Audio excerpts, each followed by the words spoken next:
Le prochain module va toucher à la culture et aux valeurs organisationnelles. On va voir que c'est un élément qui est important dans la façon dont les organisations sont structurées et également de la façon dont les employés vont vivre ou se comporter dans l'organisation. Alors, premièrement, se demander c'est quoi la culture organisationnelle. Alors, donc, c'est un ensemble de postulats, de valeurs, de croyances qui sont partagées, puis qui vont régir la manière de réfléchir puis de se comporter dans une organisation. C'est donc très fort. Ça va au-delà d'une politique, ça va au-delà des orientations qui sont données. C'est comme des façons qui sont communes aux personnes de penser et de faire les choses. Fait qu'en gestion des ressources humaines, lorsqu'on comprend bien la culture organisationnelle, les valeurs organisationnelles, bien, c'est possible d'intervenir puis de s'assurer que ce qu'on va faire va être cohérent avec la façon dont les gens vivent dans l'organisation. Parce que lorsqu'on essaye de mettre en place des processus ou lorsqu'on essaye de faire un virage, mettons un changement dans une organisation, puis que ce changement-là ne correspond pas à la culture organisationnelle, bien, on risque de faire face à une résistance au changement qui est extrêmement élevée. Fait que donc, il faut toujours tenir compte de cet élément-là. Au niveau de la fonction de la culture organisationnelle, c'est une fonction de régulation, donc de contrôle.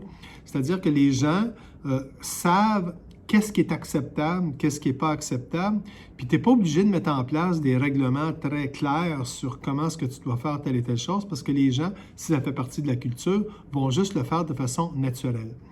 Ça permet également de déchiffrer ce qui se passe dans ton environnement. Alors donc, c'est une culture et d'une certaine façon, lorsqu'il se passe quelque chose, bien, tu vas être capable de dire « Ah, OK, ce qui est arrivé ici, ça a probablement telle et telle signification. » Alors, je ne sais pas, moi, si tout d'un coup, un des employés s'en va dans le bureau du patron dans le milieu de l'après-midi. Bon, si le patron, dans votre culture, c'est quelqu'un qui n'a pas tendance à parler aux gens ou simplement lorsqu'ils vont lui parler aux employés, c'est pour leur donner des commentaires qui sont négatifs, bien immédiatement, les gens vont le savoir. S'il y a une réunion qui est organisée à un moment donné dans la semaine, mettons le lundi matin ou le vendredi après-midi, bien, ça se peut des fois que dans la culture, ce que ça veut dire, c'est que ça va impliquer que tel ou tel type de message va arriver. Fait que donc, ça permet aux gens de décoder qu'est-ce qui va se passer dans l'organisation. Ça permet également d'établir un consensus, c'est-à-dire que lorsqu'on prend des décisions ou lorsqu'on va de l'avant pour quelque chose dans une organisation, il ne faut pas toujours à toutes les fois de s'asseoir et dire « Bon, OK, qui on est, qu'est-ce qu'on fait, où est-ce qu'on s'en va? » Au contraire, si on part de prémices qui sont communes, bien, tout le monde est au courant que c'est vers ça qu'on s'en va. Un exemple, une organisation, par exemple, qui est très axée sur les résultats ou très axée sur la vente, mettons. Bien, lorsqu'on va se réunir puis on dit on a un problème particulier X, Y ou Z, bien, en partant, il ne faut pas se dire, les gens ne se diront pas, OK, bien, qu'est-ce qu'on doit privilégier, puis etc. Les gens, au départ, disent qu'on est ici pour solutionner le problème auquel on fait face, puis on sait que ce qui nous intéresse en premier, c'est les résultats. Et ce n'est pas, par exemple, le climat organisationnel qui nous intéresse. Donc, la culture va vraiment driver, va vraiment pousser les gens à agir d'une certaine manière, puis également à interpréter l'ensemble de ce qui se passe d'une façon qui est très particulière, que tout le monde comprend. C'est comme un langage qui est commun. Maintenant, quand on regarde la culture, il y a comme une partie, une face cachée, puis il y a une face qui est présente. Dans la partie qui est plus le iceberg qu'on va voir, tout ce qui sont les structures physiques. Une organisation va se définir au niveau de sa culture partiellement dans sa structure. Les bâtiments. C'est-tu des bâtiments modernes? C'est-tu des bâtiments qui sont plutôt classiques? On a vu pendant de nombreuses années, par exemple, les banques. Les banques, c'était toujours des gros édifices avec des grosses pierres, avec des colonnes en avant, pour dire, bien, nous, on est solide.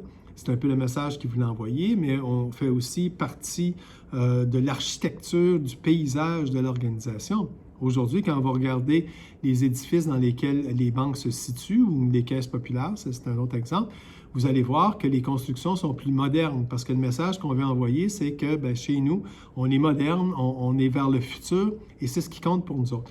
Fait que donc, la façon dont on va structurer les choses, tant au niveau de l'architecture que même à l'intérieur, comment est-ce que les locaux vont être faits, Si vous travaillez chez Google, vous allez avoir des places pour jouer au basketball, vous allez avoir des endroits pour jouer au foot, foot sur table.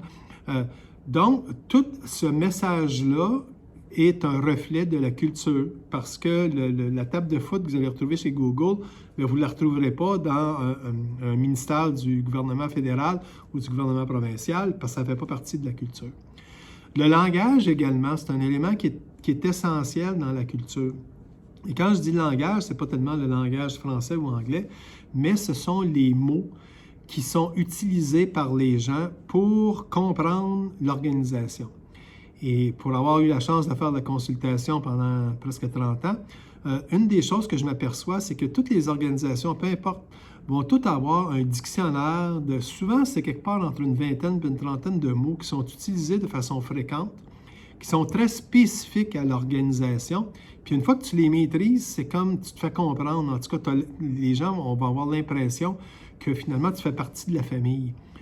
Par exemple, lorsque je travaillais dans les mines, dans les organisations avec les mines, bien, tu avais le smelter, tu avais un certain nombre d'édifices qui avaient un nom, tu avais des processus qui avaient un nom, tu avais également des objectifs d'affaires qui étaient très associés à leur langage. Et donc, la première chose que je faisais, et que souvent les nouveaux employés vont faire quand ils arrivent dans une organisation, c'est de comprendre c'est quoi ces mots-là, puis là, les utiliser de façon correcte. Alors, finalement, les mots vont véhiculer beaucoup de messages que tu n'es pas obligé de redire constamment. Les rituels et cérémonies font aussi partie de ce qu'on va voir, donc c'est clair. Est-ce que, par exemple, plusieurs organisations, le vendredi après-midi, permettaient aux gens, lorsque c'était important d'avoir des cravates ou d'être habillé de façon très stricte, le vendredi, tu peux avoir des vendredis de jeans. Tu peux avoir également des 5 à 7 qui sont organisés. Tu peux avoir des rencontres le matin où les gens autour du café vont discuter. Donc, il y a un paquet de rituels qui font partie de la façon dont les organisations fonctionnent. Comment les réunions fonctionnent, par exemple. Ce pas toutes les réunions qui commencent de la même manière. Qui va rentrer en premier? Qui va établir l'ordre du jour? Comment les gens vont se placer autour de la table? Donc, c'est un paquet de choses qui peuvent paraître un peu drôles lorsque tu regardes ça de l'extérieur, mais en même temps, ça réduit la charge cognitive. Parce que si tu arrives à une rencontre puis tu sais que ta place est à tel endroit puis que la réunion va fonctionner de telle et telle manière, bien, c'est prévisible pour toi, pour les employés, puis c'est beaucoup plus facile de fonctionner. Les histoires et les légendes, ça en a un autre. Donc, les histoires et les légendes sont souvent le reflet des valeurs organisationnelles. Donc, on va se souvenir des gens, on va se souvenir des histoires, on va se souvenir des personnes qui travaillaient pour l'organisation parce qu'elles reflétaient de manière significative les valeurs, en tout cas la culture de l'organisation. Je me souviens, lorsque j'ai travaillé pour un ministère au gouvernement fédéral, mais la légende chez nous, elle s'appelait Eileen. C'était son nom. C'était quelqu'un de très performant, puis en même temps, quelqu'un qui était très désorganisé. Mais c'est quelqu'un qui arrivait très tôt le matin, elle arrivait à 6 heures le matin, puis elle partait le soir à 5 ou 6 heures. Elle travaillait très, très fort. Elle était de tous les mandats. Toutes les fois, elle démontrait qu'elle était volontaire pour faire les choses. Et c'était quelqu'un qui était constamment cité. Donc, les dirigeants disaient « Ah, mais Eileen, elle a fait ça » ou « Eileen, elle faisait ça comme ça ». Alors, ce que ça veut dire, c'est que dans le fond, le comportement que tu observes chez cette personne-là, dans ce cas-là, c'était Eileen, bien, finalement, c'est le comportement qui est un peu attendu de la part de l'ensemble des gens. Alors, ça aussi, ça fait partie des choses. Ce qui est moins évident, donc qui n'est pas nécessairement dans le apparent, c'est savoir les valeurs. Donc, quelles sont les valeurs qui sont partagées, puis ça, on va en reparler un petit peu plus tard. Puis également, les postulats qui sont partagés. Donc, dans le fond, postulat, c'est un peu qu'est-ce que tu t'attends normalement. Tu n'es pas obligé de dire les choses. Je parlais tantôt, c'est-tu les résultats qui sont le plus importants? Ou c'est-tu la qualité du climat? Ou c'est-tu les ressources humaines? Ou est-ce que c'est, n'importe quoi d'autre? Donc, qu'est-ce qui, pour l'organisation, compte le plus? Bien, ça fait partie des postulats. Et ça, ce genre de choses-là doit être partagé à l'ensemble des employés, sur tous les niveaux pour qu'ils l'apprennent, et va également régimenter beaucoup, conditionner beaucoup la façon dont les comportements vont être dans l'organisation. Ceci étant dit, lorsqu'on parle de la culture, on va souvent faire la distinction entre la culture implicite et la culture explicite. La culture implicite, c'est un peu les manières de penser, ce que je vous disais tantôt, les valeurs, etc., sur lesquelles se fonde l'entreprise. Puis la culture explicite, c'est ce qu'on va observer. Et des fois, il y a des différences entre les deux. C'est-à-dire que de façon explicite, une culture peut dire, bien, regarde, nous, on valorise telle et telle chose, mais de façon implicite, ils valorisent d'autres choses. Je vous donne un exemple. Lorsque je travaillais pour la gendarmerie, on faisait des études dans le milieu policier au niveau canadien. Bien, de façon explicite, ce que les corps policiers disaient, c'était que c'était important d'avoir une présence communautaire. Donc, de travailler avec les gens, travailler avec les associations, travailler donc finalement avec les citoyens et d'avoir une présence qui est beaucoup plus d'accompagnement qu'une présence qui est répressive. Alors ça, c'était, disons, le message qui était explicite. Par contre, de façon implicite, c'est-à-dire ce que les gens reconnaissaient comme étant vraiment une valeur qui était importante, c'était plutôt réussir à démanteler un réseau de prostitution, un réseau de drogue, d'arrêter des gens. Alors donc, finalement, ce qu'on valorisait plus, c'était plus la répression, donc réussir à prendre des gens qui étaient en défaut, et non pas l'approche qu'on appelle l'approche communautaire, même si de façon explicite, c'est ce qu'on disait. Il y avait quand même des deux qui étaient faites. Là. Les policiers faisaient quand même l'approche communautaire, mais on voyait que ce qui était valorisé, c'est autre chose. Fait que lorsque tu arrives dans une culture, il faut toujours être capable de faire la distinction entre ce qui est explicite et ce qui est implicite. Dans les catégories de culture, il y en a beaucoup. Et là, ce n'est pas une liste qui est exhaustive qui est ici, mais on va voir des cultures qui ont tendance à innover, des tendances qui ont tendance à être très orientées vers la personne.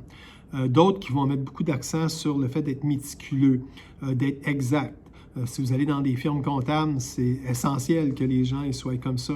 Si vous allez dans les organismes gouvernementaux qui font de la réglementation, c'est très important que tout soit suivi à la lettre. Tu as des cultures orientées vers la vente, d'autres orientées vers les résultats, d'autres vers le travail individuel, d'autres d'équipe. Fait que dans le fond, il y a une panoplie de différents types de cultures. Puis ce qui est important pour les employés, c'est de bien déterminer dans quelle culture est-ce que je suis. Pour savoir est-ce que je fit, est-ce que je suis heureux là-dedans, mais ceci étant dit, si c'est le cas ou si tu n'as pas le choix puis il faut que tu y sois, il faut quand même que tu comprennes parce que il faut que tu saches qu'est-ce qui est valorisé pour t'assurer que le comportement que tu présentes répond aux attentes des organisations. Ceci étant dit, tu as des cultures et tu as des sous-cultures. Okay? C'est pas monolithique cette affaire-là. Quand tu arrives dans une très grande organisation, c'est très possible que généralement parlant, l'organisation va valoriser certaines façons de faire, mais c'est aussi possible que tu aies des sous-cultures, donc des croyances différentes à l'intérieur même de l'organisation. C'est ce qu'on va voir notamment dans une organisation qui va être syndiquée. Alors, c'est possible que les valeurs, les orientations qu'on va observer dans les syndicats soient différentes de celles de l'organisation. C'est mieux quand il n'y a pas trop de différences parce que les deux travaillent ensemble, mais lorsque les différences sont importantes, c'est sûr que ça va avoir un effet. Mais tu peux avoir un département ressources humaines qui peut avoir une sous-culture qui est différente du département de développement des affaires. Et c'est tout à fait correct. Mais il faut être conscient à la fois de la culture dans laquelle tu vis, puis des sous-cultures qui sont partagées par des autres personnes. Dans les artefacts, on les a vus, donc un peu les histoires, les rituels, le langage. Le climat organisationnel, peut-être, c'est ce qui va traduire de façon subjective, de façon soit positive ou négative, la culture. Donc, tu vas avoir un bon climat ou un mauvais climat en fonction de qu'est-ce que tu vas valoriser, puis également en fonction du fait que ce climat-là ou de qu'est-ce qui est fait dans l'organisation répond ou non aux attentes ou à la façon dont les gens sont. Si dans ta culture, je ne sais pas moi, aujourd'hui on est dans une culture, dans une société qui met beaucoup l'accent sur les individus, sur l'importance du bonheur, sur l'importance de répondre aux besoins des gens. Mais si tu travailles dans une organisation qui, elle, va mettre plutôt l'accent sur la hiérarchie, sur le fait de suivre sans poser de questions, bien, c'est sûr que cette orientation-là, cette culture-là, ces valeurs-là, vont avoir un impact négatif sur le climat parce que les gens, eux, vivent dans une société où ces valeurs-là ne sont pas partagées. Fait que donc, c'est important de voir l'impact que la culture organisationnelle va avoir sur le climat. Bon, en termes de type de culture, il y en a plusieurs. Je vais en nommer juste quelques-unes pour un peu situer où est-ce que c'est. Tu as la culture du père fondateur. Pourquoi j'ai choisi celle-là? Parce que c'en est une qui est assez fréquente. Les petites entreprises sont souvent gérées ou fondées par une personne, homme ou femme, qui va partir cette entreprise-là. Et c'est souvent le type d'entreprise où ce qu'on va valoriser beaucoup le pouvoir. Le gestionnaire, c'est un peu comme le père de famille ou la mère de famille. C'est un ami, c'est un confident, c'est un conseiller, c'est la personne qui prend les décisions. Souvent, les exigences sont très élevées parce qu'en petite entreprise, on n'a pas le choix, il faut répondre aux attentes, il faut être capable de survivre. Puis la loyauté des employés va être très appréciée. Donc, c'est une culture qu'on voit souvent dans les plus petites entreprises. On peut le voir ailleurs aussi, mais ce n'est pas anormal de voir ça dans les plus petites entreprises. Un autre type de culture qui est fréquent, les cultures bureaucratiques.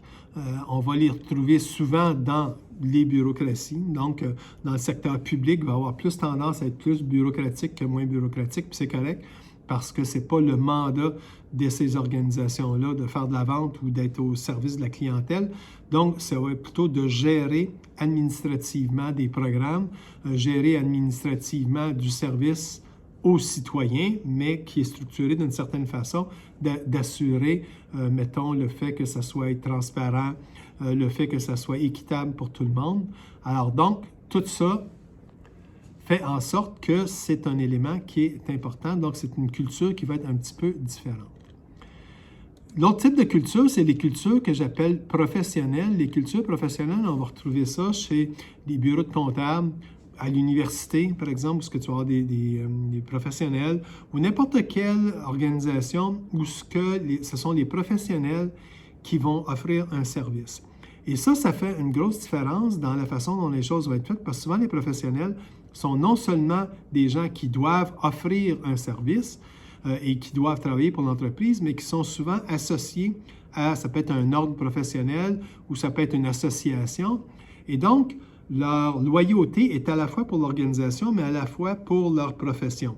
Et ça fait en sorte que ce n'est pas nécessairement aussi facile de gérer ces gens-là que de gérer des gens qui rentrent puis qui doivent suivre les directives au niveau opérationnel, au niveau de la création des choses. Alors donc, ça va être une culture qui va être plus complexe à gérer. Finalement, la culture participative, c'en est une qui est importante. Pourquoi? Parce que la culture participative, ça reflète une valeur de la société qui est de plus en plus présente, c'est-à-dire que les gens veulent avoir un mot à dire dans ce qui se passe. L'important, lorsqu'on parle de la culture, c'est de déterminer où est-ce que je me situe, dans quelle sorte de culture est-ce que je suis, parce que les demandes, les requêtes qui sont faites sur les gens sont relativement précises, les valeurs sont importantes, et si tu t'y conformes, ça va bien, tu vas t'intégrer à l'organisation, mais si tu ne t'y conformes pas, ça ira pas bien. Et par ailleurs, toi comme gestionnaire, si tu veux faire quelque chose, mettre un nouveau processus en place ou amener une certaine orientation, une certaine direction, tu dois tenir compte du type de culture dans laquelle tu es, parce que dans certains cas, c'est possible, mais dans d'autres, c'est pas possible de le faire. La culture organisationnelle, c'est donc quelque chose qui est très complexe. On peut le voir ici, dans le fond. Lorsqu'on parle de culture organisationnelle, il y a vraiment plusieurs éléments qui jouent dans cette équation-là. Alors, d'une part, tu as évidemment ce qu'on avait parlé tantôt, l'histoire. Donc, la genèse, d'où est-ce que ça vient. On voit, par exemple, que plusieurs organisations, lorsqu'on fait des études, on s'aperçoit que la façon dont la culture est présente aujourd'hui, c'est très près des valeurs fondamentales des fondateurs à l'époque. On passe par exemple à IBM avec le colonel, donc Watson, qui a démarré cette compagnie-là et qui avait un certain nombre de valeurs, et ces valeurs-là, on les retrouve encore aujourd'hui. Par rapport aux contingences également, aux contingences technologiques, c'est-à-dire qu'on vit dans une société, la société évolue constamment, notamment au niveau des technologies. Et ce qui arrive, c'est que les employés, eux, vont intégrer cette technologie-là à leur culture personnelle, à leurs valeurs personnelles, à leur façon de faire. Et les organisations, en termes de culture organisationnelle, doivent intégrer également ces valeurs-là pour que ça fonctionne. L'autre chose qu'il faut tenir en considération, c'est la société, parce que la société, les valeurs aussi évoluent. Et donc, ça va avoir un impact sur les valeurs qu'on va retrouver dans les organisations elles-mêmes.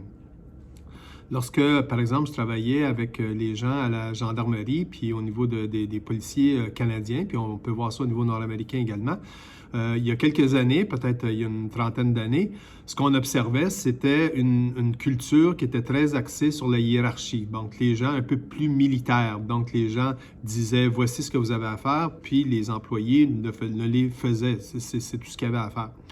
Par contre, aujourd'hui, dans notre société, on prend de plus en plus pour acquis que les personnes ont le droit de parole, donc ont le droit d'avoir leur propre opinion et de la formuler et même de participer aux décisions. Alors, ce qu'on voit, c'est que, contrairement à ce qu'il y avait avant, maintenant, tu as toujours une hiérarchie qui est forte, qui est importante, c'est normal, c'est une organisation qui est paramilitaire, mais en même temps, aujourd'hui, il y a beaucoup plus de place qui est donnée au fait que les gens peuvent émettre leur opinion et donner leur avis, donc participer à la prise de décision, même si la prise de décision, au final, est prise par les gens de la hiérarchie. Mais on voit que la culture organisationnelle doit nécessairement prendre en compte les valeurs de la société. Ceci étant dit, quand tu regardes tout ça, ce sont des forces qui vont jouer sur la culture organisationnelle. La culture organisationnelle n'est pas dans un vacuum. Alors, tu as la culture comme telle qui va beaucoup être sur des façons de faire qui proviennent du passé et du présent également. Mais tu vas avoir la structure, comment la structure de la compagnie est faite. Est-ce que c'est une structure qui est très aplatie? Est-ce que c'est une structure qui est très hiérarchisée? Ça va avoir un impact également sur la structure. Est-ce que la structure va permettre beaucoup des échanges entre les différentes divisions ou est-ce que ça va plutôt être des îlots qui vont être créés? Donc, la structure va avoir un impact sur la culture. Par contre, l'erreur qu'il ne faut pas faire, puis malheureusement, certains gestionnaires vont le faire, c'est de croire que changer la structure d'une organisation va nécessairement avoir un impact direct sur la culture de l'organisation, ce qui n'est pas toujours le cas.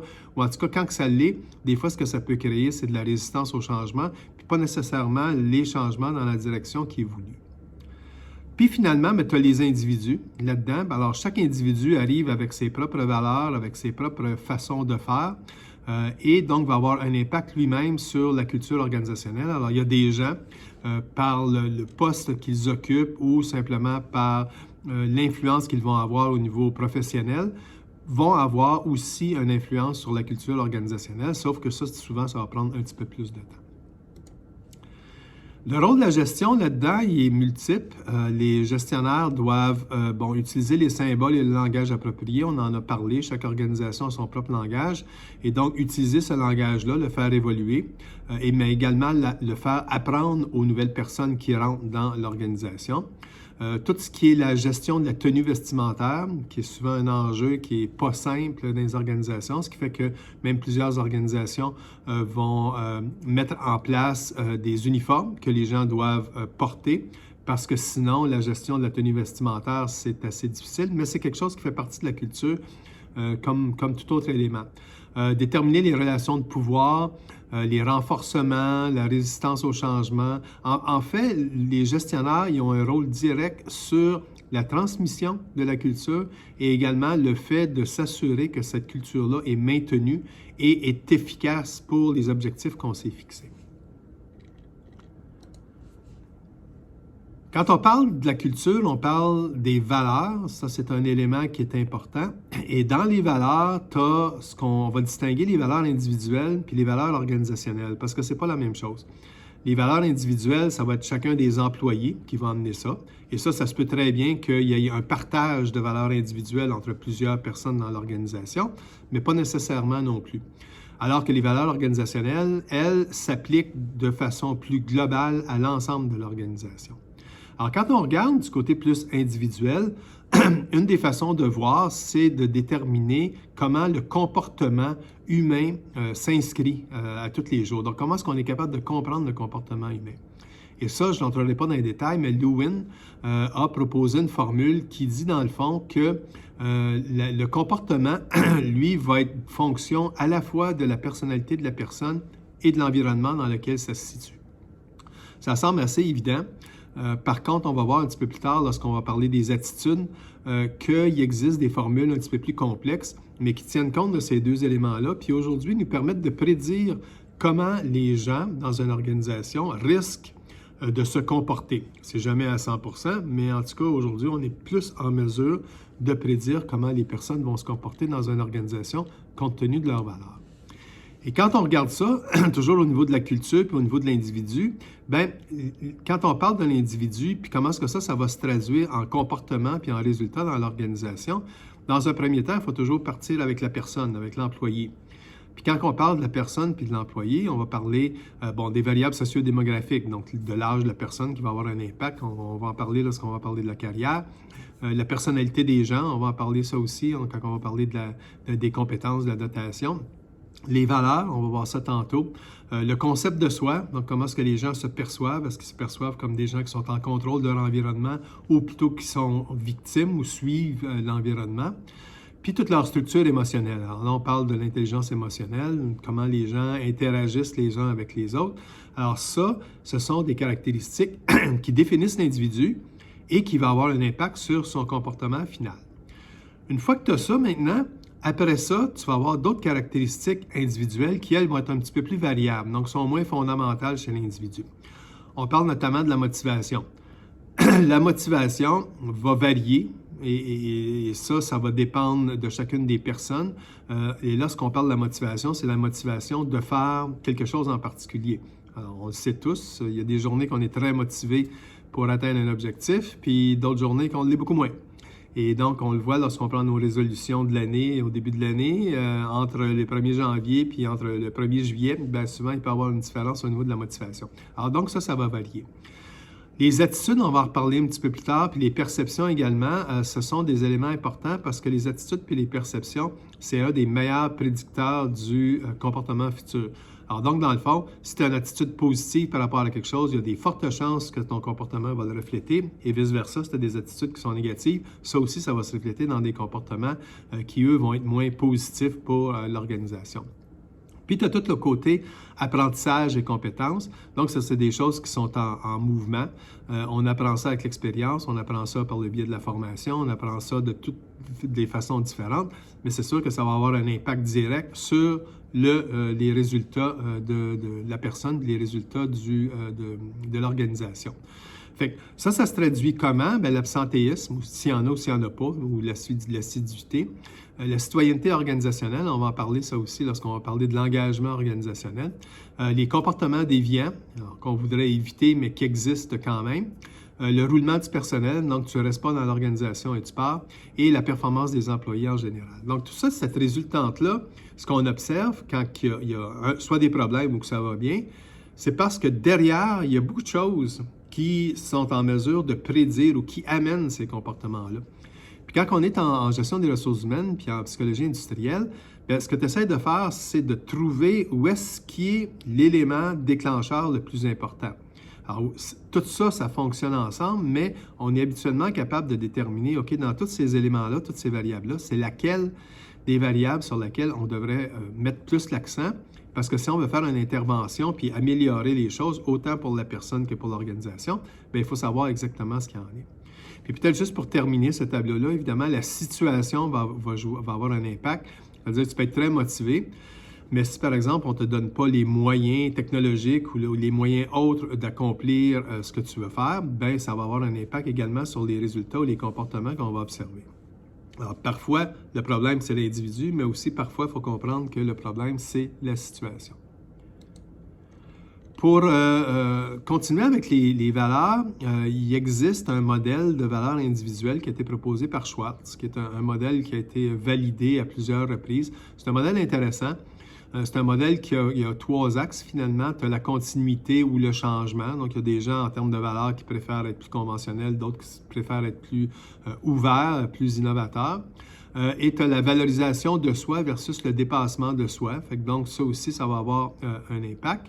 Et tu vas avoir le côté hédonique. Donc, l'hédonique, ce que je veux dire, c'est le plaisir, comment le plaisir est important pour une personne. Et quand tu regardes ces 3 axes-là, finalement, tu vas voir quelles sont les valeurs qui peuvent être prédominantes chez la personne. Ces valeurs-là peuvent être le pouvoir. Il y en a pour qui c'est réellement important. D'autres, c'est plutôt l'autonomie, donc faire ce qu'ils veulent, être leur propre patron. D'autres, c'est d'être stimulé, donc d'être créatif, etc. Fait que c'est un modèle intéressant parce que sur le point de vue individuel, ça te permet de voir qu'est-ce qui est le plus important, qu'est-ce qu'on valorise le plus en tant que personne. Ceci étant dit, les valeurs individuelles, c'est pas les valeurs organisationnelles parce que ces valeurs-là vont souvent faire référence à des comportements qui sont uniques à l'individu et qui ne se traduisent pas nécessairement dans des comportements ou des valeurs qu'on va voir sur l'ensemble d'organisations. Parce que quand vous regardez ce modèle-là, par exemple, l'hédonisme, j'ai rarement vu, puis à date, j'ai en fait jamais vu, et puis j'ai fait probablement au-dessus de 3000 sites sur les organisations, des valeurs organisationnelles qui vont dire, chez nous, l'hédonisme, donc vraiment avoir du plaisir, puis profiter de la vie, c'est le numéro 1, puis les autres passent après. Fait que c'est pas une valeur qui se traduit très bien en valeur organisationnelle. Par contre, au niveau individuel, oui, c'est quelque chose qu'on doit prendre en considération. L'autre élément au niveau individuel qui va aussi avoir un impact sur les organisations, comment ça va être structuré et les choses qui vont être faites, c'est le développement moral. Et là, le développement moral, c'est un modèle qui nous provient de Kohlberg. Et le modèle de Kohlberg, ce qu'il nous dit, c'est que dans le fond, comme personne, lorsqu'on va se développer à partir de la très jeune enfance jusqu'à l'âge adulte, on va avoir avec ça un développement moral qui peut ou pas nécessairement arriver. Donc, il y a des gens qui vont rester un développement moral moins développé et d'autres qui vont plutôt avancer. Dans ces stades, le premier stade, c'est ce qu'on appelle le stade préconventionnel. Donc, c'est vraiment pour les enfants. Les gens qui vont suivre les règles parce que c'est dans leur intérêt immédiat ou parce qu'ils veulent éviter une punition. Alors, donc, les enfants vont faire ça. Et c'est normal, c'est une façon de gérer les comportements, mais c'est sûr que ça ne présente pas une vision très, très large de l'environnement dans lequel ils sont. Tout est centré sur eux. Si on regarde du côté adulte, il existe des adultes qui vont encore fonctionner comme ça. Les gens qui sont très narcissiques, par exemple, où tout se ramène à leur propre personne, vont avoir tendance à être du côté préconventionnel. Ce qui va compter pour eux, c'est eux, ce qu'ils veulent. Puis, tous leurs comportements, c'est pour soit obtenir des renforcements ou pour éviter des punitions. Ensuite de ça, tu as le stade qui est conventionnel. Le stade conventionnel, c'est où on comprend qu'il y a des règles qui sont sociales, qui sont morales, qui sont plus larges que notre propre personne. Et ça, on va les suivre de deux façons. Premièrement, soit parce qu'on veut avoir l'approbation des autres. Donc, les gens autour de nous vont mettre en place, ou en tout cas vont nous transmettre des règles, puis parce qu'on veut être accepté dans le groupe, on va les suivre. Ou c'est simplement parce qu'on se dit, on a fait des engagements, donc on s'engage à faire telle et telle chose, puis on va remplir cet engagement-là. Donc, c'est beaucoup de droits, responsabilités, et pas tant une conscience qui est un petit peu plus universelle. Et finalement, en termes de développement moral, le stade qui est le plus évolué, donc c'est ce qu'on appelle le stade post-conventionnel, c'est lorsque on va être en mesure de défendre les droits individuels puis porter un regard critique sur les institutions. Fait que donc, notre approche par rapport à la morale est beaucoup plus large que simplement ce qui se passe dans notre environnement, les règles, les lois, les règlements. Ça va vraiment aller sur des concepts de base qu'on considère comme étant fondamentaux. Puis finalement, quand tu vas au stade le plus élevé, ça va être considérer les principes éthiques comme universels. Alors, il y a des gens, par exemple, qui vont dévouer leur vie à des principes, donc qui vont être pour Greenpeace ou qui vont être pour des organisations. Puis ce qui va les motiver, eux, c'est de s'assurer que les gens sont en mesure de suivre des règles ou de suivre des valeurs qui, elles, sont humaines dans leur ensemble. Un des éléments les plus fondamentaux de la culture organisationnelle, ce sont les valeurs organisationnelles parce que c'est souvent ce qui va être le moteur dans la façon dont les gens vont se comporter dans l'organisation puis le type de décision qui est prise par les organisations. Alors, si on regarde c'est quoi les valeurs organisationnelles, ça fait référence aux moyens puis aux finalités qui sont les plus importantes pour une organisation. Il joue un rôle majeur qui va permettre de guider puis de diriger le fonctionnement de l'organisation. Puis ce qui est intéressant lorsqu'on parle des valeurs, c'est que ce sont des principes qui sont relativement restreints. Donc, habituellement, les organisations vont fonctionner avec 4 ou 5 valeurs qui sont vraiment fondamentales puis qui vont guider l'ensemble du comportement.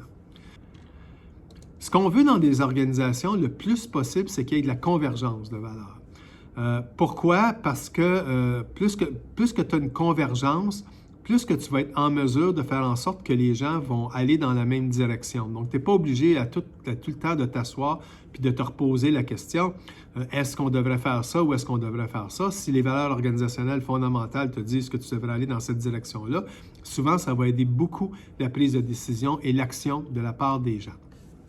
Dans les types de convergence qu'il va y avoir, il y a la convergence de la personne et celle de l'organisation. Alors ça, c'est un élément qui est important. Lorsqu'il n'y a pas une bonne convergence entre les valeurs de la personne, donc de l'employé, et les valeurs de l'organisation, ça va créer un inconfort qui va être majeur. Et ça va s'observer presque sur une base quotidienne. Souvent, ces gens-là vont être perçus comme étant des personnes qui sont déviantes par rapport à la culture et ça va se refléter dans leur comportement, ça va se refléter dans les résultats qu'ils vont donner, ça va refléter dans les interactions qu'ils vont avoir, puis également dans leur attitude qu'ils vont avoir par rapport à l'organisation. Et souvent, ça va dégénérer soit en conflit ou dans certains cas, la personne va juste décider de partir parce qu'elle ne fit pas, ses valeurs ne fitent pas avec l'organisation parce que c'est tellement fondamental. Deuxième type de convergence, c'est les convergences entre les valeurs qui sont explicites puis les valeurs qui sont implicites, donc celles qu'on met en pratique puis celles qu'on dit qu'on devrait mettre en pratique. Je vous ai donné un exemple tantôt, toujours dans le milieu policier, entre la police qu'on appelait communautaire puis la police qui est un peu plus répressive. Mais ça, c'est quelque chose qu'on peut voir dans beaucoup d'autres organisations. Par exemple, tu peux avoir, j'ai travaillé aussi dans le système bancaire avec certaines organisations qui vont dire, bon, le client, c'est vraiment important.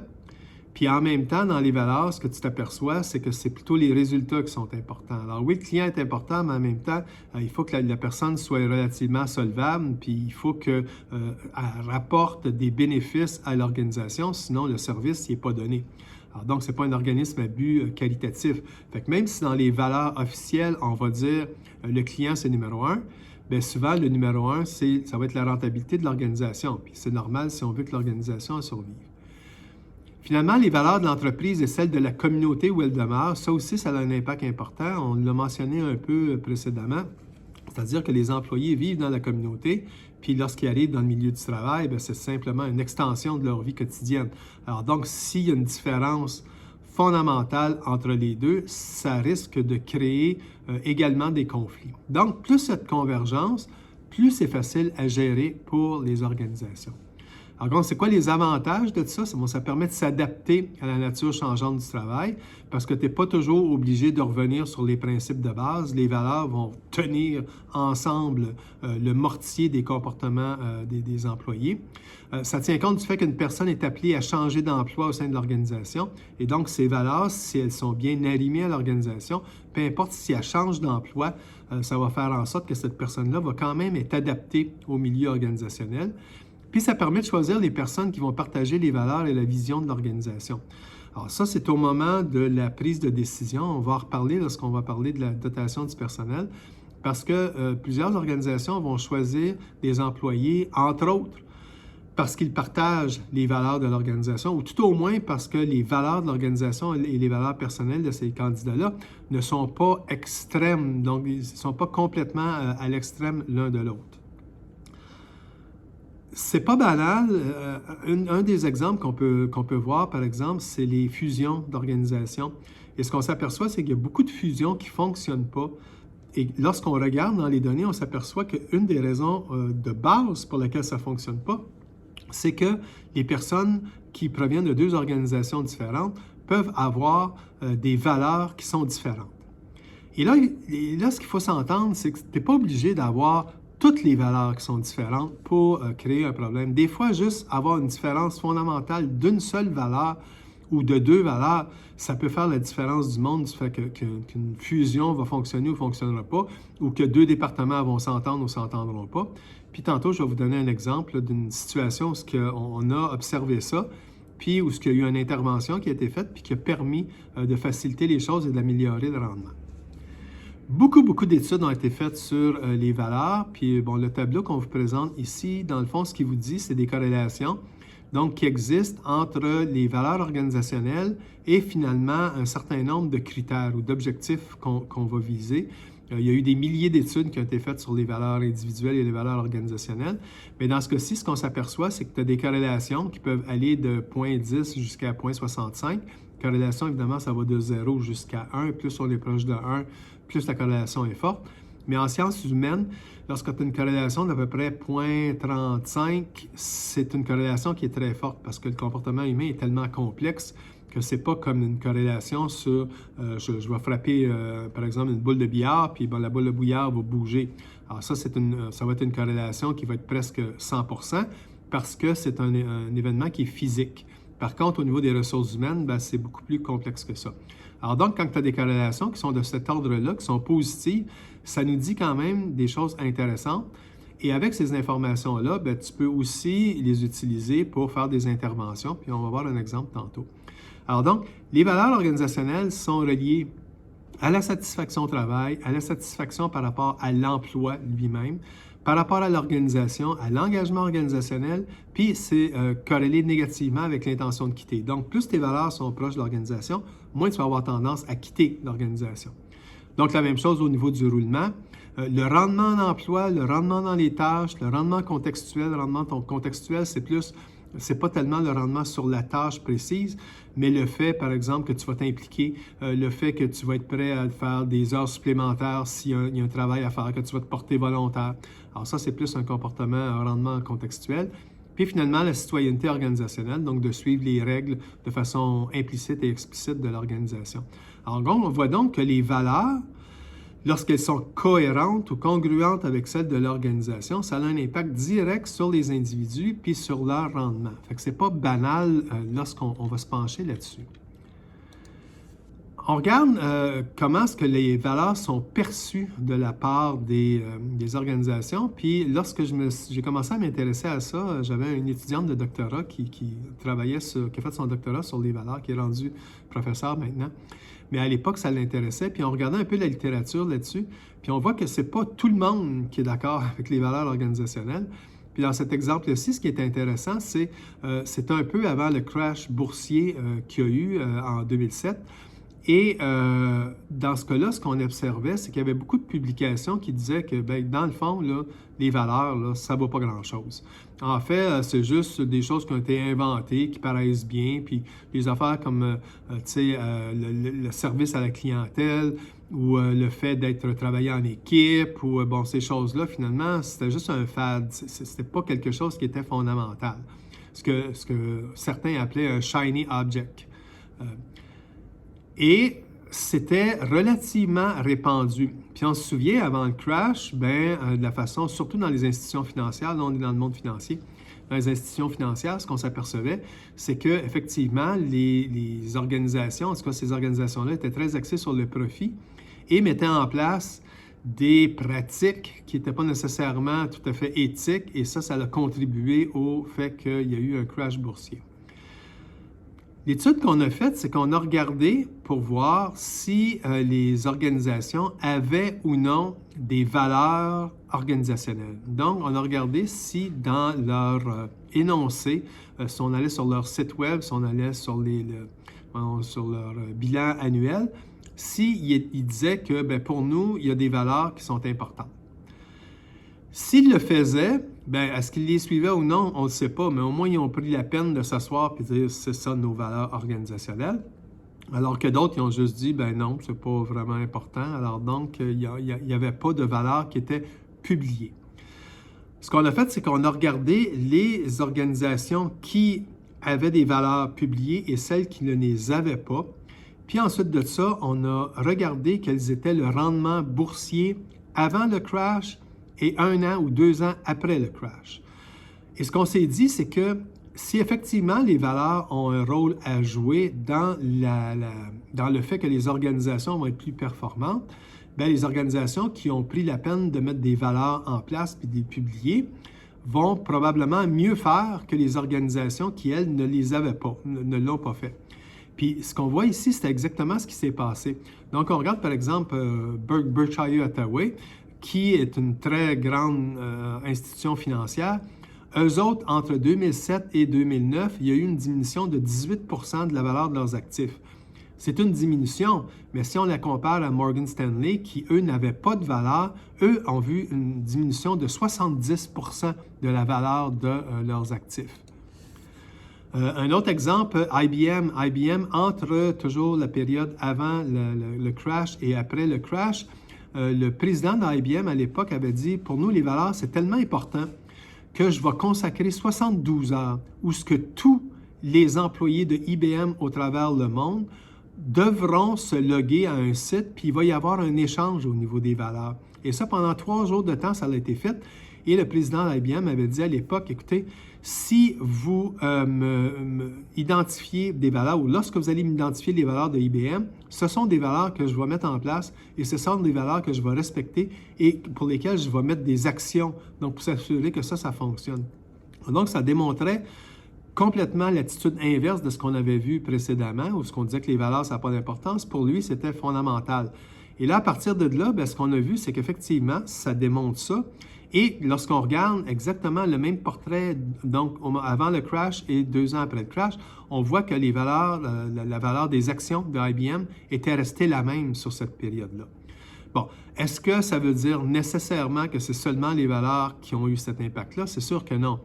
Mais la corrélation qu'on a faite, on l'a faite sur plus de 2000 entreprises donc avant le crash et après le crash, et on s'est aperçu qu'il y avait une corrélation aux alentours de 0,35 entre le fait d'avoir des valeurs et de les publier, puis d'avoir bien performé dans des périodes difficiles, puis le fait de ne pas avoir des valeurs organisationnelles.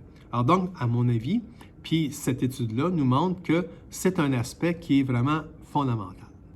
Bon, je mentionnais tantôt qu'il y a les valeurs individuelles, mais que les valeurs individuelles, ce n'est pas nécessairement la même chose que les valeurs organisationnelles, et c'est effectivement le cas.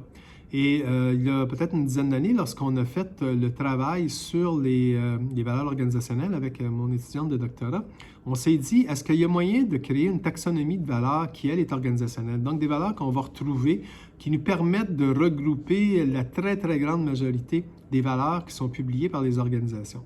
Alors, ce qu'on a fait, c'est qu'on a fait, dans un premier temps, une étude de sites web de grandes organisations. Donc, on avait les 500 plus grandes organisations québécoises, américaines, mondiales, et on a également choisi 500 organisations dans le secteur public, parapublic, soit québécois, soit américaines, soit mondiales. Et là, ce qu'on a fait, parce qu'on avait peut-être presque une dizaine d'étudiants qui travaillaient là-dessus, ça a été un projet assez énorme, là, sur une période de 3 à 4 mois, sont allés sur chacun des sites de ces organisations-là et ils ont regardé. Bon, premièrement, sur le site web, si je vais dans « À propos », dans « Carrière » ou si je fais une recherche sur le site, est-ce que je vais trouver leur valeur organisationnelle? Sinon, je vais aller regarder sur des documents officiels, donc les rapports annuels, c'est souvent un endroit où on va le retrouver. Puis si on ne retrouvait rien là-dedans, bien, on faisait également une recherche Google pour voir si on mettait valeur organisationnelle ou organizational values, puis le nom de l'organisation, si ça ressortait. Et dans certains cas, ça ressortait, puis dans d'autres, non. Puis si ça ne ressortait pas, bien, peut-être qu'ils en ont des valeurs organisationnelles, mais écoutez, c'est tellement pas important qu'on n'est pas capable de les retrouver. Alors, ils sont quelque part dans un tiroir dans l'organisation, puis ce n'est pas nécessairement quelque chose qui est important. Fait que donc, ça, c'est la première chose qu'on a faite. Et à partir de là, on a été capable d'identifier à peu près 900 quelques valeurs organisationnelles qui ressortaient. Dans un deuxième temps, on a fait l'analyse de ces valeurs-là, puis on s'est aperçu qu'il y a plusieurs valeurs, finalement, qui disaient la même chose, qui n'étaient pas formulées de la même chose. Alors, il y a certaines disaient que le client, c'est numéro 1. Une autre valeur disait que nous allons mettre tout en place pour assurer la satisfaction du client. Bon, alors, ces valeurs-là, souvent, faisaient en sorte que c'était la même chose, mais c'était juste présenté différemment. Lorsqu'on les a regardés, on a fait des comités pour essayer de mettre ça ensemble et finalement, on est en mesure de monter un modèle ou une taxonomie de valeurs qui comporte 35 valeurs différentes, qui sont 35 valeurs organisationnelles fondamentales qui nous permettent de répertorier, quand tu regardes n'importe quelle organisation, ces valeurs-là, où est-ce qu'elles se situent. Et la façon dont ça se situe, ou le modèle se construit, il y a comme 2 axes. Tu as l'axe interne-externe, c'est-à-dire que tu as des valeurs qui visent le fonctionnement à l'interne, puis tu as des valeurs qui visent le fonctionnement à l'externe. Puis ensuite de ça, tu as 4 autres éléments sur lesquels les valeurs peuvent reposer. C'est soit des grands principes, soit que les valeurs touchent aux personnes, soit que les valeurs touchent au processus ou touchent aux résultats. Alors donc, lorsque tu croises ces deux éléments-là, tu vas voir qu'au niveau des principes, il existe des valeurs qu'on dit des croyances fondamentales. On va le voir tantôt, des valeurs telles que le droit de la personne, donc le respect de la personne. Ça, c'est des choses, l'environnement, etc. Ça, c'est des valeurs qu'on va retrouver dans les sites des organisations et qui transcendent l'ensemble de toutes les autres valeurs. Au niveau des personnes, à l'interne, ça va être axé sur les employés. Donc, il y a des organisations qui vont dire, pour nous, une des valeurs importantes, ce sont nos employés. Puis à l'externe, ça va plutôt être la clientèle. Puis pour les deux, on va retrouver aussi beaucoup de valeurs qui vont parler des relations humaines. Donc, c'est important qu'il y ait de l'harmonie au niveau des personnes, soit dans l'organisation ou à l'extérieur, mais en tout cas, on valorise le fait que les gens s'entendent bien. Pour les processus, à l'interne, on va regarder, ça va plutôt être la recherche de l'excellence. Alors donc, vraiment, ce qu'on veut, c'est oui, avoir des processus qui nous permettent d'être le plus performant à l'interne possible. Et si on regarde les processus par rapport à l'externe, on va se comparer à des lois, donc on va se comparer à des règlements, donc c'est plus de la conformité. Et finalement, au niveau des résultats, les valeurs qu'on va voir à l'interne, ça va être plutôt l'atteinte des résultats. Donc, on se donne des objectifs internes qu'on veut atteindre. Puis par rapport à l'externe, c'est on se compare.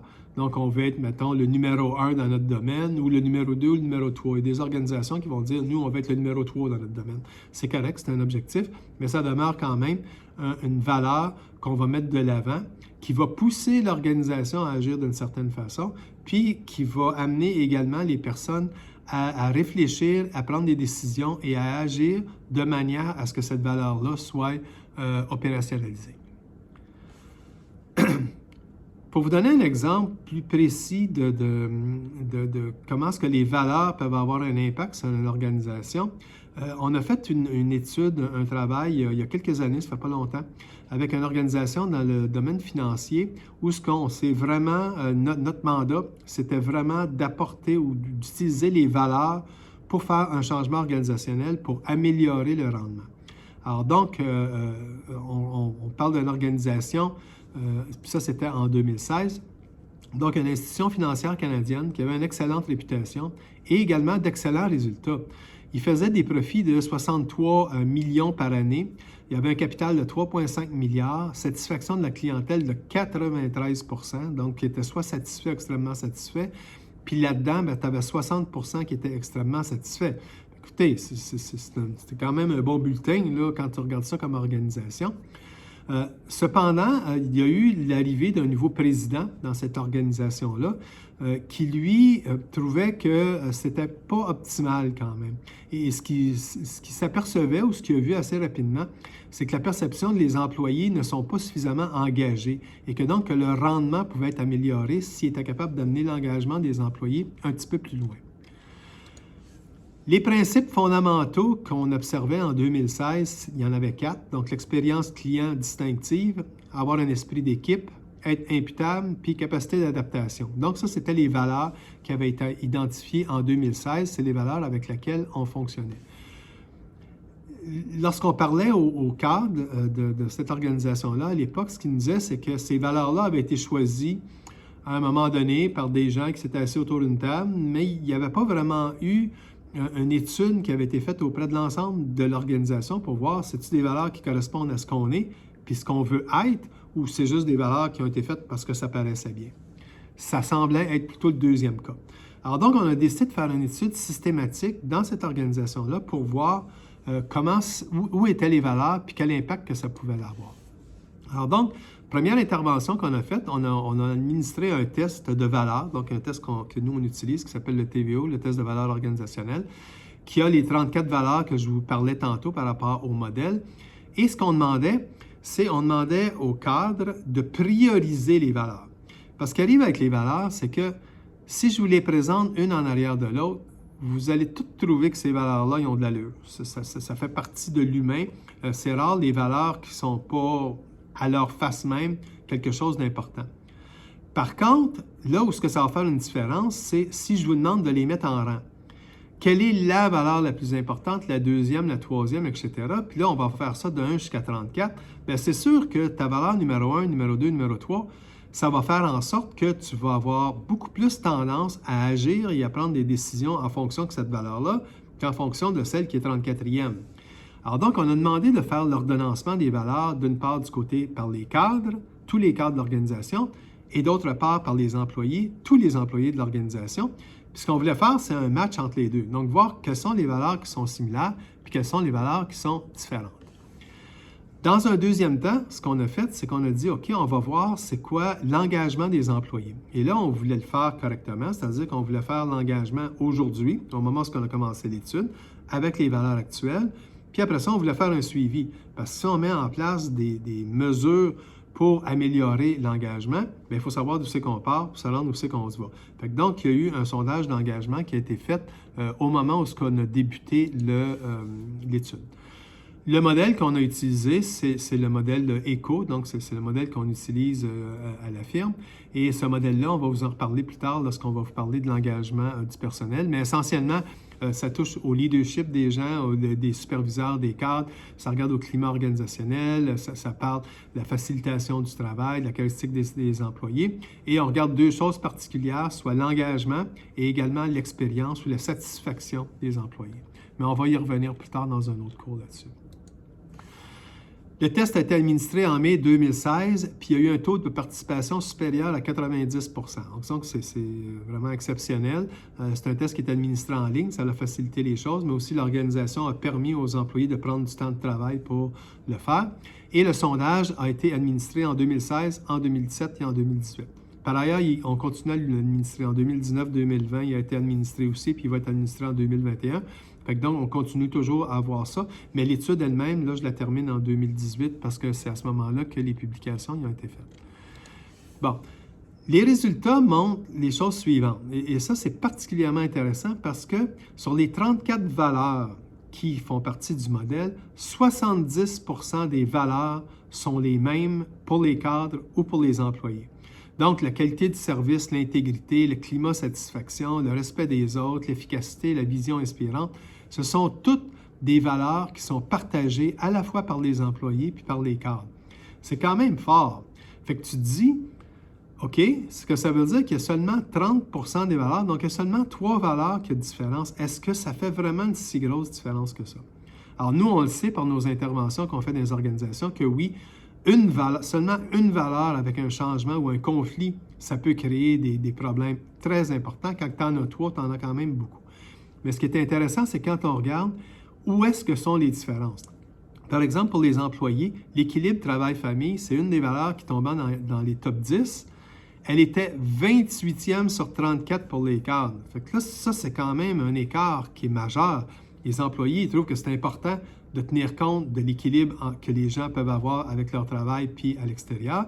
Par contre, pour les cadres, c'est vraiment pas important. Relation avec les autres, ça, c'était pas si mal parce qu'elle est 13e puis elle est dans le top 10 pour les employés. Puis le professionnalisme, celle-là aussi est importante parce que le professionnalisme, ce que ça veut dire, c'est pour les employés, le professionnalisme, ça se traduit par plus de temps passé à faire son travail parce que tu veux que la qualité soit plus importante. En même temps, c'est une organisation qui, elle, va plutôt pousser pour les résultats financiers. Bien, c'est sûr que ça fait en sorte que des fois, ça va être aux dépens de la qualité. Et ça aussi, ça peut créer une différence au niveau de la culture ou au niveau des façons de faire des employés versus ce que les cadres attendent. Puis si on regarde du côté des cadres, c'est exactement ce qu'on voit. L'atteinte des objectifs, la solidité financière, puis la réputation de l'organisation. La réputation de l'organisation, c'est quand même assez proche. C'est comme relation avec les autres pour les employés. Tout est dans le top 10, on est très, très près. Mais par contre, solidité financière pour atteindre des objectifs, là, on voit qu'il y a quand même une bonne différence entre ce que les employés veulent et ce que les cadres veulent. Fait que dans le fond, ce qu'on voit, c'est que les employés, ou ce qui semblait être fondamental, c'est que les employés disent, bien, vous ne faites pas aussi attention à nous qu'on voudrait dans notre équilibre de travail. Puis, du côté des cadres, les cadres, ce qu'ils ont l'impression, c'est que oui, mais vous ne portez pas suffisamment d'accent sur les résultats puis la performance. Ce qu'on a fait, donc, c'est qu'on a regardé aussi le côté du sondage d'engagement. Donc, on a regardé où est-ce que les employés se situaient par rapport à ça. Ce qu'on a observé, c'est que, bon, il y a deux index sur lesquels on a porté notre attention. La première, c'est l'index d'engagement, donc jusqu'à quel point les employés sont motivés ou se sentent impartis d'une mission avec l'organisation. Et ce qu'on appelle la facilitation du travail. La facilitation du travail, c'est la perception que les employés ont que l'organisation leur offre tous les moyens nécessaires pour qu'ils fassent les choses. Donc, on leur donne à la fois les moyens technologiques, les moyens au niveau des règlements, les moyens au niveau des équipes, de la structure, etc. Et ce qu'on voit en 2016, c'est qu'au niveau organisationnel, 70,5 % des gens se sentaient engagés. Et lorsqu'on compare au secteur financier, donc il y a des milliers de personnes, des centaines de milliers de personnes dans le secteur financier qui ont passé ce sondage-là et à laquelle on peut les comparer, bien, le benchmark du secteur financier, c'est 74,5. Donc, cette organisation-là avait un moins bon rendement au niveau de l'engagement que ce qu'on observait au niveau du secteur, du benchmark. Et quand on regarde au niveau de la facilitation du travail, c'est 65,4. C'est pas fort, là. Ce que ça veut dire, c'est que, en tout cas, 65 % des employés ou 35 % des employés considèrent qu'on ne leur donne pas les moyens nécessaires pour qu'ils fassent un travail de façon correcte. Alors, qu'est-ce qu'on a décidé de faire? Donc, ce qu'il fallait faire, une fois qu'on a commencé ça, c'est d'établir un plan d'action. Et le plan d'action, ce qu'on a déterminé, c'est premièrement redéfinir les valeurs organisationnelles. Parce qu'on avait vu qu'il y a quand même les valeurs organisationnelles qui étaient promulguées par les employés, qui étaient désirées par les employés, bien, ça ne correspondait pas exactement aux valeurs qu'on observait initialement. Donc, les valeurs les plus importantes, les 4 grandes valeurs, ça a été l'intégrité et le respect, l'orientation vers le client, une vision inspirante, puis l'importance des employés. Alors là, ça veut dire que l'importance des employés, qui n'était pas du tout dans les valeurs qu'on avait initialement, se retrouvait dans le top 4 des actions à faire. Et ça a fait en sorte que le président de cette organisation-là, à l'époque, a dit, bien, écoute, moi, je vais aller de l'avant. Non seulement je vais considérer que c'est une valeur qui est importante, mais je vais faire de quoi? Et ils ont décidé de mettre en place un programme qui va favoriser l'équilibre travail-famille. Ils ont également travaillé sur des plans pour améliorer la communication. Donc, les résultats du sondage ont été communiqués à tous les employés. Il y a eu des rencontres régulières avec les employés. Il y a eu un programme de communication permanent qui a été mis en place. Ils ont mis également en place un programme de reconnaissance des employés. Et l'amélioration des résultats du sondage a été identifiée comme étant un des objectifs qui devait être atteint par les gestionnaires. Donc, à la fin de l'année, parce que les gestionnaires ont des bonus au rendement, pour qu'ils aient accès à leurs bonus, il fallait que ces gestionnaires-là travaillent pour l'amélioration des résultats au sondage, donc de l'engagement. Puis finalement, ils ont établi des standards de performance qui étaient clairs. Donc, beaucoup d'actions qui sont directement reliées à les données, ou en tout cas l'analyse qui a été faite, des conclusions qui ont été faites du sondage qu'on a fait, autant du sondage de l'engagement organisationnel que des valeurs organisationnelles. Les résultats, on les voit ici. On voit que l'indice d'engagement en 2016, 2017, 2018, il a augmenté de façon très significative. On est passé de proche de 70 % à 80 %. 10 % d'augmentation pour une organisation, c'est majeur. Quand on parle du sondage d'engagement, ce n'est pas quelque chose qui est facile à faire. Si on regarde la facilitation du travail, bien, il est passé d'à peu près 65 % et est arrivé un peu plus que 75 %. Et là, on est au niveau du benchmark des organisations. Parce que c'est sûr que c'est plus difficile de faire une modification au niveau de la facilitation du travail, parce que souvent, ça implique des investissements énormes pour aller chercher ce que les gens y ont besoin en termes technologiques, etc. Mais on voit que le travail qui a été fait sur une période d'à peine 2 ans a quand même permis d'augmenter sensiblement la perception que les employés ont de la facilitation du travail. Les résultats, écoutez, on est passé en termes de profit de 63 millions en 2016 à 217 millions en 2017 et 264 millions en 2018. OK. C'est sûr que ce n'est pas la seule chose qui a fait en sorte que ces profits-là ont augmenté de façon si grande, mais c'est sûr que ça a dû contribuer parce que les employés étaient plus engagés, les standards de performance étaient plus clairs, meilleure communication. Tout ça a fait en sorte que le climat de travail et l'engagement des employés étaient beaucoup plus élevés et ça se traduit habituellement, ça s'est traduit là, mais ça se traduit aussi habituellement dans toutes les organisations où on observe qu'il y a une augmentation de l'engagement. Au niveau du capital, il est passé de 3,5 milliards à 3,9 milliards, donc 10 % d'augmentation du capital détenu par l'organisation.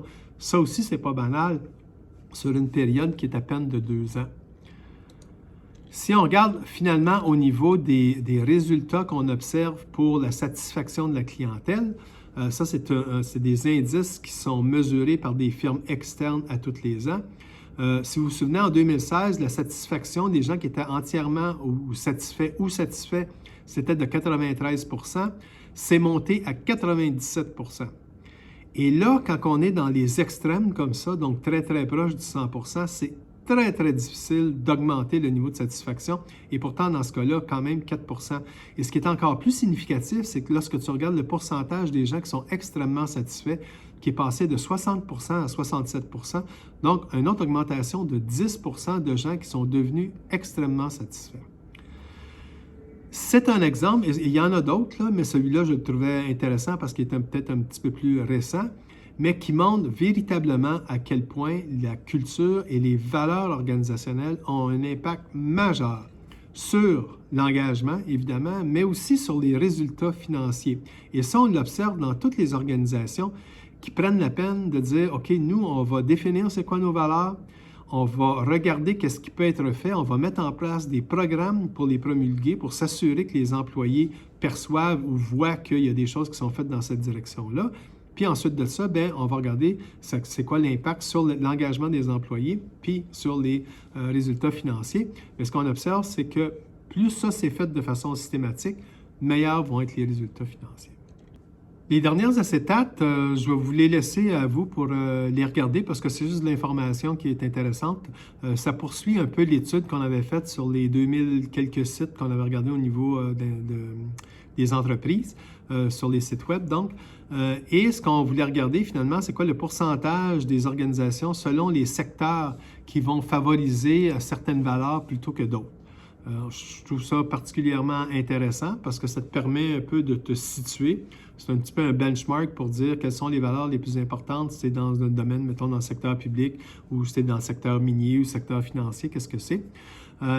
Peut-être juste les premières pour dire que, dans le fond, le pourcentage des organisations qui diffusent clairement leurs valeurs, si on regarde, est-ce que c'est le secteur privé, est-ce que c'est le secteur public ou parapublic qui va avoir plus tendance à présenter des valeurs de façon claire, bien, c'est le secteur privé. Donc, 79 % vont présenter de façon claire leurs valeurs, alors que dans le secteur public, bien, on est à 70 %, puis le secteur parapublic, 67 %. Ça veut dire quand même qu'il y a 33 % des organisations de ce secteur-là qui ne présentent pas de valeurs, en tout cas qui ne les diffusent pas. Si on regarde maintenant au niveau du pourcentage des organisations qui diffusent clairement leurs valeurs, mais en fonction du secteur d'activité, puis on voit, bon, soit pétrole, soit services publics, manufacturier, commerce, finance, santé, administration publique, et on se pose la question, quel est le secteur où il va y avoir une plus grande diffusion des valeurs?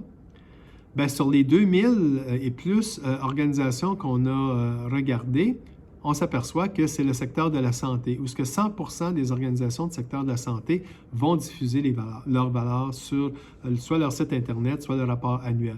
Fait qu'on voit que c'est des organisations qui sont très, très axées sur le fait de faire les choses correctement et de s'entendre sur les bonnes façons de faire et finalement de divulguer ou de communiquer ces valeurs-là aux gens. Par la suite, ce qu'on regarde, c'est pour chacune des différents facteurs qu'on a vus dans le modèle. Donc, vous vous souvenez, le modèle, ce qu'on regardait les valeurs selon le côté interne, externe ou selon les principes fondamentaux, etc. Et là, ce qu'on regarde, c'est pour chacun des secteurs, quels sont les secteurs qui vont donner plus d'importance. Et ça, je vais vous le laisser découvrir par vous-même au niveau du PowerPoint. Mais si on prend le premier, par exemple, le premier facteur qu'on avait, ce sont les croyances fondamentales. Parmi les valeurs qu'on trouve dans les croyances fondamentales, on a la démocratie, les droits de la personne, la diversité, l'équité et l'égalité et la confidentialité. Donc, c'est des valeurs qu'on va souvent retrouver dans les organisations. Et si on se demande quelles sont les organisations qui vont le plus promulguer ces valeurs-là, bien, on va voir que les secteurs des matières premières, c'est celui qui va ressortir le plus, donc à 64 %. Et ce n'est pas surprenant parce que souvent, ce sont des industries, ce sont des multinationales qui ont, par exemple, des mines dans plusieurs pays.